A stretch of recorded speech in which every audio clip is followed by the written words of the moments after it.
નમસ્કાર દર્શક મિત્રો, આઈએચઆરઆઈ પીસી ન્યૂઝમાં આપનું હાર્દિક સ્વાગત છે। હું છું આપની સાથે સંધ્યા। તો સમાચારની શરૂઆત કરતા પહેલા નજર કરીશું આજના મુખ્ય સમાચાર પર। ભરૂચ જિલ્લામાં દરિયાકાંઠે આગામી દિવસોમાં 5 દિવસ દરિયો તોફાની બને તેવી શક્યતાઓના પગલે માછીમારોને દરિયો નહીં ખેડવા સૂચન। ભરૂચની પુષ્પકુંજ સોસાયટીમાં જીવીના વોલ્ટેજના કારણે રહીશોના મોંઘા દોઢ વીજ ઉપકરણો ફૂંકાયા। રહીશોએ ઠાલવ્યા આક્રોશ। અંકલેશ્વરમાં જર્જરિત હોસ્પિટલમાં અભ્યાસ કરતા બાળકોને લાઇબ્રેરીમાં શાળા પ્રવેશ અપાયો। સમગ્ર અહેવાલ સતત 2 દિવસથી ચાલતા આખરે એસડીએમએ પર સંપૂર્ણ સ્થળ નિરીક્ષણ કર્યું। હોસ્પિટલમાં ચાલતી શાળાને તાત્કાલિક લાઇબ્રેરીમાં સ્થળાંતર કરવા સૂચન આપ્યું। ગુજરાતમાં શાળા પ્રવેશ ઉત્સવ પણ હવે ફોટો સેશન રૂપી સાબિત થઈ રહ્યો છે। ગરીબ બાળકોની મસ્કરી કરતો શાળા પ્રવેશ ઉત્સવ કે જેમાં બાળકોને માત્ર બેગ અને ચોપડા આપી ફોટો સેશન કરાવતા નેતાઓ, અધિકારીઓ અને પદાધિકારીઓની પોલ હવે ધીરે ધીરે ખુલી રહી છે। આવી જ એક પોલ અંકલેશ્વરમાંથી સામે આવી છે, જ્યાં અંકલેશ્વરની બિન ઉપયોગી સરકારી હોસ્પિટલ જર્જરિત હોવા છતાં ફાયર એનઓસી ન હોય, હોસ્પિટલમાં વહેલી તકે આગ પકડી શકે તેવી સામગ્રીનો સંગ્રહ કરેલી હોય છતાં 1 વર્ષથી ધોરણ 1 થી 8ના બાળકો જોખમ ખેડીને પણ ભણવાના બોર્ડ કે અન્ય સામગ્રી વિના અભ્યાસ કરી રહ્યા છે અને સમગ્ર અહેવાલ મીડિયાના ચગડોળે ચડતા તંત્ર દોડતું થયું છે। શાળા પ્રવેશ ઉત્સવ શાળામાં કરવો કે પછી લાઇબ્રેરીમાં? જર્જરિત હોસ્પિટલમાં ભણતા બાળકો સાથે શાળા પ્રવેશ ઉત્સવ કરવાના બદલે બાજુમાં આવેલા એસીથી સજ્જ લાઇબ્રેરીમાં શાળા પ્રવેશ ઉત્સવ યોજાયો હતો, જેમાં એસડીએમ સહિતના અધિકારીઓ ઉપસ્થિત રહ્યા હતા અને બાળકોને શાળા પ્રવેશ ઉત્સવ કરાવ્યો હોય તેમ કહી શૈક્ષણિક કીટનું વિતરણ કરાયું હતું। સરકારી હોસ્પિટલ અત્યંત જર્જરિત હોય અને છેલ્લા 1 વર્ષથી બાળકો તેમાં જોખમી રીતે અભ્યાસ કરતા હોય તે બાબતે અંકલેશ્વરના પ્રાંત અધિકારીએ પણ કહ્યું હતું કે બાળકોને લાઇબ્રેરીમાં સ્થળાંતર કરવા માટે કહી દેવાયું છે, છતાં પણ જર્જરિત હોસ્પિટલની નીચે બાળકોને ભોજન કરાવવામાં આવતું હોય તેવા ચોંકાવનારા દ્રશ્યો જોવા મળ્યા છે। બાળકો મધ્યાહન ભોજન કરી રહ્યા હોય અને તે દરમિયાન હોસ્પિટલની ઉપરની કોઈ ગ્રીલ કે જર્જરિત ઇમારત ધસી પડે તો બાળકોના કેટલા જીવ જાય તેવા પ્રશ્નો ઊભા થઈ ગયા છે। બાળકોને એસડીએમના હુકમ મુજબ તાત્કાલિક હોસ્પિટલમાંથી લાઇબ્રેરીમાં સ્થળાંતરિત કરવામાં આવશે તેમ પણ શાસના અધિકારી દિવ્યેશ પરમારે કહ્યું હતું। તે વખતે વૈકલ્પિક વ્યવસ્થા કરવામાં આવેલી। આજુબાજુના વિસ્તાર જે છે એ વિસ્તારના બાળકો અહીંયા ભણવા માટે આવે છે।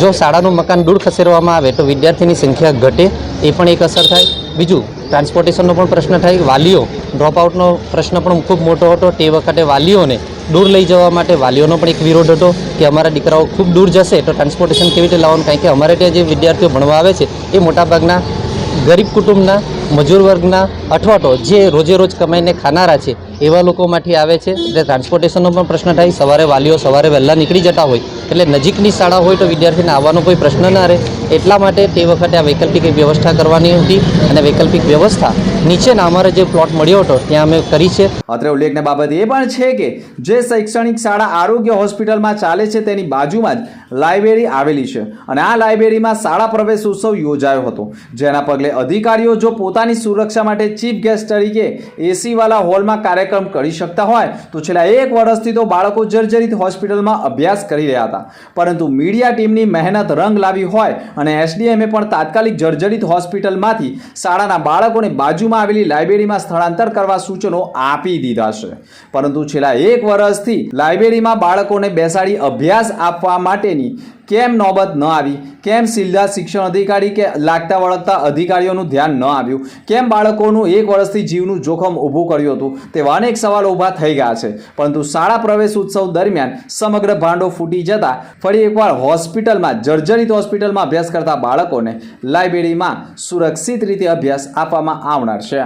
લાઇબ્રેરી અહીંયા છે તો વૈકલ્પિક વ્યવસ્થા કરવામાં આવશે અને જે પણ ઇસ્યુઝ છે, ફેસિલિટીઝ ઓછી છે તેનો એજ્યુકેશન ડિપાર્ટમેન્ટમાં રિપોર્ટ કરવામાં આવશે। શાળા અત્યારે બંધ કરવામાં આવશે અને વૈકલ્પિક વ્યવસ્થાના ભાગરૂપે લાઇબ્રેરી ખાતે શિફ્ટ કરવામાં આવશે અને જે પણ આજે અમારા ધ્યાને આવેલું છે એ શિક્ષણ વિભાગમાં રિપોર્ટ કરવામાં આવશે। વન મહોત્સવ 2024ની ઉજવણીનો મુખ્ય ઉદ્દેશ વન સંરક્ષણ અને વૃક્ષારોપણ પ્રવૃત્તિને પ્રોત્સાહન આપવા તેમજ જેલમાં શાંત, સુંદર અને પ્રદૂષણ મુક્ત વાતાવરણનું નિર્માણ થાય તેમજ સમાજમાં પર્યાવરણ પ્રત્યે જનજાગૃતિ ફેલાય અને વન મહોત્સવ ઉજવવાનો હેતુ સિદ્ધ થાય તેવા આશ્રયથી ભરૂચ સબ જેલ ખાતે વન મહોત્સવ 2024ની ઉજવણીના ભાગરૂપે ઇન્ચાર્જ અધિક્ષક NP રાઠોડનાઓના નેતૃત્વ હેઠળ જિલ્લા કાનૂની સેવા સત્તા મંડળ ભરૂચના સેક્રેટરી DB તિવારી સાહેબનાઓના હસ્તે વૃક્ષારોપણનું આયોજન કરવામાં આવ્યું. જિલ્લા કાનૂની સેવા સત્તા મંડળ ભરૂચના પેનલ એડવોકેટ તેમજ જેલના કર્મચારીઓ હાજર રહેલા હતા અને જેલ પરિસરમાં અલગ અલગ પ્રકારના રોપાનું વાવેતર કરાયું હતું. ભરૂચ શહેરમાં વીજ કંપનીના ધાંધિયાઓના કારણે શહેરની જનતા ત્રાહિમામ પુકારી ઉઠી છે.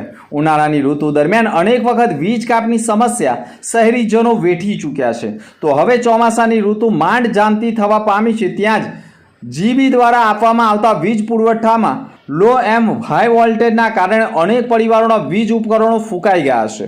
ભરૂચ શહેરના પૂર્વ ભાગમાં જવાળેશ્વર રોડ પર આવેલી પુષ્પકુંજ સોસાયટીના રહીશોને પણ કંઈક આ જ પ્રકારની સમસ્યાઓનો સામનો કરવો પડવાની નોબત આવી ગઈ છે, જ્યાં સોસાયટીના અનેક મકાનના રહીશોના વીજ પુરવઠો ખોરવાઈ જવાના કારણે અનેક તથા વોલ્ટેજ પણ વધી જવાના કારણે ફ્રીજ, AC, CCTV સહિતના વીજ ઉપકરણો ફૂંકાઈ ગયા હતા અને વીજ પુરવઠો ખોરવાતા સોસાયટીના રહીશોએ ગેટની બહાર આવવાની ફરજ પડી હતી અને રોડ ઉપર જ પવન ખાવાની ફરજ પડી હતી.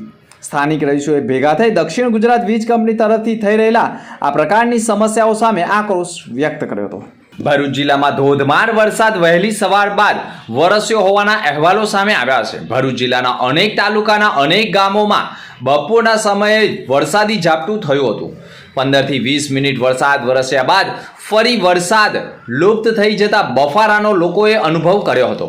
વરસાદી ઝાપટામાં પણ ભરૂચના ઘણા વિસ્તારોમાં સામાન્ય વરસાદી પાણી ભરાયા હોવાના ચોંકાવનારા અહેવાલો મળી રહ્યા છે.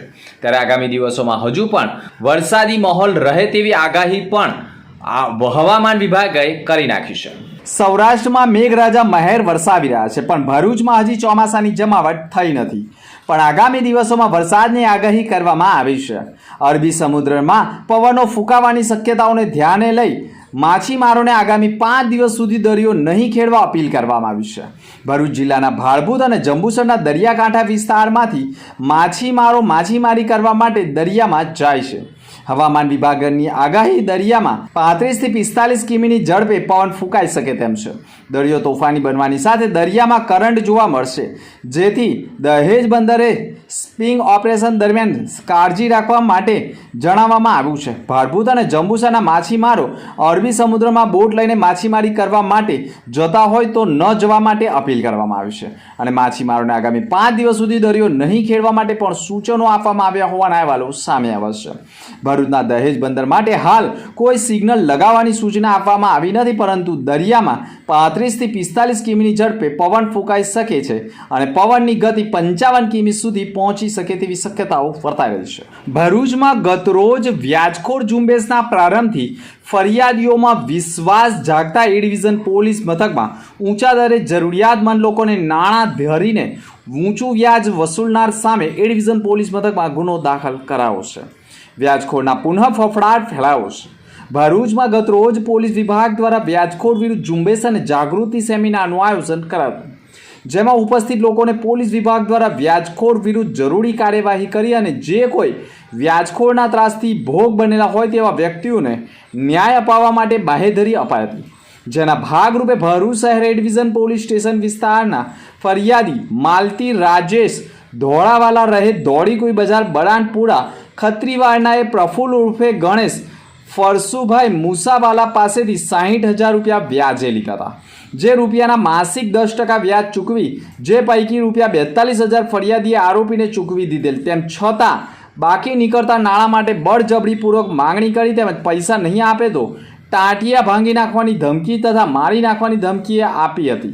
જો કે આ પ્રફુલ્લ મુસાવાલા પાસે નાણાં ધીરધારનો પરવાનો હોવા છતાં સરકારે નક્કી કરેલા વ્યાજદર કરતાં ઊંચું વ્યાજ લીધું હોવાનો આક્ષેપ થયો છે, જેથી એ ડિવિઝન પોલીસ મથકના PI VU ગડરિયાએ તેના વિરુદ્ધ કાયદેસર ગુનો દાખલ કર્યો છે. IPCની કલમ 384, 504, 506 તેમજ નાણાં ધીરધાર અધિનિયમ મુજબ ગુનો દાખલ કરી તેની ધરપકડ કરવામાં આવી છે. લોકો વ્યાજના ચક્રવૃદ્ધિ વ્યાજમાં ફસાઈને પણ જીવ ગુમાવતા હોય છે, ત્યારે રાજ્ય સરકાર દ્વારા વ્યાજખોરો સામે ઝુંબેશ ચલાવવામાં આવી રહી છે. અંતર્ગત ભરૂચ પોલીસ દ્વારા તથા ભરૂચ જિલ્લાના અંકલેશ્વર પંથકમાં સેમિનારનું આયોજન કરાયું.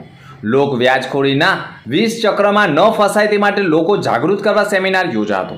ભરૂચના દાંડિયા બજાર સાથે અંકલેશ્વર ખાતે પણ સેમિનાર યોજવામાં આવ્યો હતો, જેમાં લોક દરબાર યોજાયો હતો. લોકોની સમસ્યાઓ પણ પોલીસ વિભાગે સાંભળી હતી. ડીવાયએસપી સહિતના ઉચ્ચ અધિકારીઓએ પણ લોક દરબાર થકી લોકોને જાગૃત થવાનું કામ કર્યું છે. લોકોની સમસ્યાઓ સાંભળી હતી, જેમાં ભરૂચ જિલ્લા પોલીસ વિભાગના ડીવાયએસપી CK પટેલ સહિતના ઉચ્ચ પોલીસ અધિકારીઓ ઉપસ્થિત રહ્યા હતા અને સરકારની તેમજ બેંકની વિવિધ સ્કીમ અંગે માહિતી પૂરી પાડી હતી. ઊંચા વ્યાજખોરો પાસેથી વ્યાજ મેળવવા કરતા બેંક કામગીરીમાંથી લોન લેવા માટેનું પણ આહવાન કર્યું હતું. અંતમાં ફરી એક નજર આજના મુખ્ય સમાચાર પર. ભરૂચ જિલ્લામાં દરિયાકાંઠે આગામી દિવસોમાં 5 દિવસ દરિયો તોફાની બને તેવી શક્યતાઓના પગલે માછીમારોને દરિયો નહીં ખેડવા સૂચન. ભરૂચની પુષ્પકુંજ સોસાયટીમાં જીવીના વોલ્ટેજના કારણે રહીશોના મોંઘા દોઢ વીજ ઉપકરણો ફૂંકાયા. રહીશોએ ઠાલવ્યા આક્રોશ. અંકલેશ્વરમાં જર્જરિત હોસ્પિટલમાં અભ્યાસ કરતા બાળકોને લાઇબ્રેરીમાં શાળા પ્રવેશ અપાયો. સમગ્ર અહેવાલ સતત 2 દિવસથી ચાલતા આખરે SDMએ પણ સંપૂર્ણ સ્થળ નિરીક્ષણ કર્યું. હોસ્પિટલમાં ચાલતી શાળાને તાત્કાલિક લાઇબ્રેરીમાં સ્થળાંતર કરવા સૂચન આપ્યું. તો હતા અત્યાર સુધીના સમાચાર. નવા સમાચાર સાથે ફરી મળીશું. નમસ્કાર.